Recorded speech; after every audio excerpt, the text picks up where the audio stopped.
This is the movie that I'm currently hyperfixated on and fall asleep to every night. Let's do it. I did a full breakdown of this movie and an analysis of all of the themes and hidden meanings in my podcast episode this week, but this is just going to be a short spoiler version. Us opens up with a statement about how beneath the United States there are thousands upon thousands of abandoned mine shafts, tunnels, subway tracks that have no known purpose. So the movie opens up in 1986 and this little girl Addie is watching this Hands Across America commercial on TV. This was a real campaign in the 80s where they were going to create a 6 million person human chain across America to fight hunger. Addie then goes to the Santa Cruz boardwalk with her parents where she wanders off when they're not paying attention. And she wanders off into this hall of mirrors where she encounters a doppelganger of herself. Throughout the movie, we see flashbacks about how after this she stopped speaking and she was diagnosed with PTSD by a psychiatrist. And her parents never really found out what happened to her. Years later, Addie is now an adult and she has a family of her own, so that consists of her husband, Gabe, and her kids, Zora and Jason. They're going on vacation to their beach house, and Gabe wants to go meet their friends, Josh and Kitty, at the Santa Cruz beach, which Addie is really reluctant to do,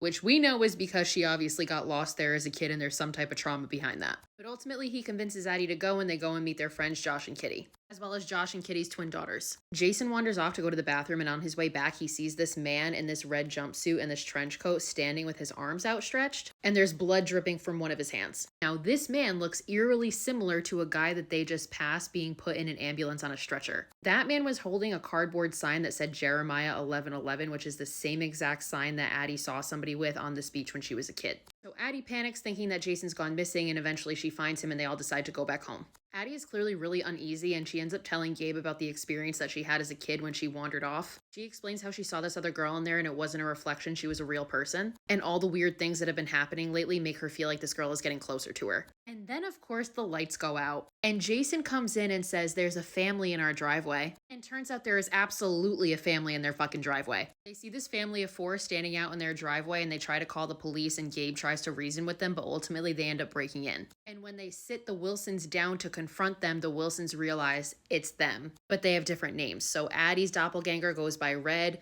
Jason's is Pluto, Zora's is Umbre, and Gabe's is Abraham. And now Red sits them down and starts to speak, and it seems like she is the only one of them that is capable of speaking. She goes on to explain this story about a girl who had a shadow, and the two were connected or tethered together. When the girl ate, her food was warm and tasty, and when the shadow ate, her food was like raw, bloody rabbit. The girl met a handsome prince, and the shadow at the same time met Abraham because he was tethered to the girl's prince. The girl gave birth and had a C-section, and the shadow had to do that all by herself and cut the baby out of herself. And then the family proceeds to attack their respective counterparts. Abraham drags Gabe off and they fight on a boat, but Gabe is ultimately able to kill Abraham. Umbre chases after Zora, but Zora is able to come back to the house. Jason is able to lock Pluto in a closet, and Red is distracted long enough for Addie and the kids to run away. So they all get on Gabe's boat where they proceed to then go to Josh and Kitty's house for help. But we see what's happening at Josh and Kitty's house, and it's the same shit. The Wilsons show up to find that Josh and Kitty have been murdered by their doppelgangers, as have their twin daughters. And the doppelgangers are all still in the house.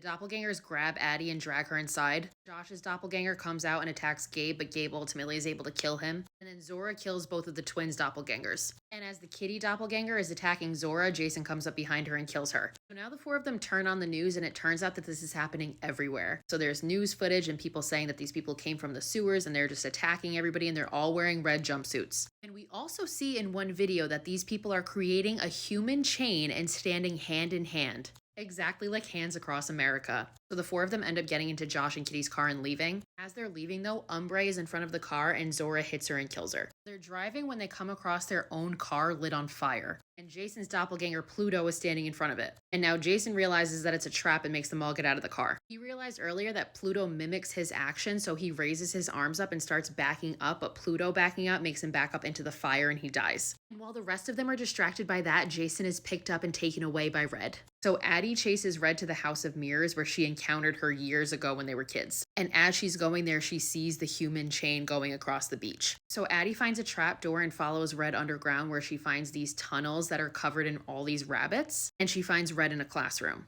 And now Red tells us exactly what they are. So basically the Tethered are a result of a failed government experiment where they found out how to clone the body but not the soul. They did this in an effort to try to control the ones above, but they failed. So now there is one soul shared between two people and they were left to just roam the tunnels on their own with no direction. And now we see a flashback to this night, but it also happens at the same exact time underground with the doppelgangers. But instead of eating carnival food, they're eating rabbit. Instead of playing games and riding rides, they're like doing the motions as if they are, but they're actually not. And then we see that when Addie wandered off to the Hall of Mirrors, Red also wandered off from the tunnels up to the Hall of Mirrors, and that's how they came across each other. Years after that, Red explains that the Tethered realized that she was different, that she was going to deliver them and save them. So this whole plan has been in the works for years. And Red tells Addie, I didn't just need to kill you, I needed to make a statement that the whole world would see. And then they start to fight.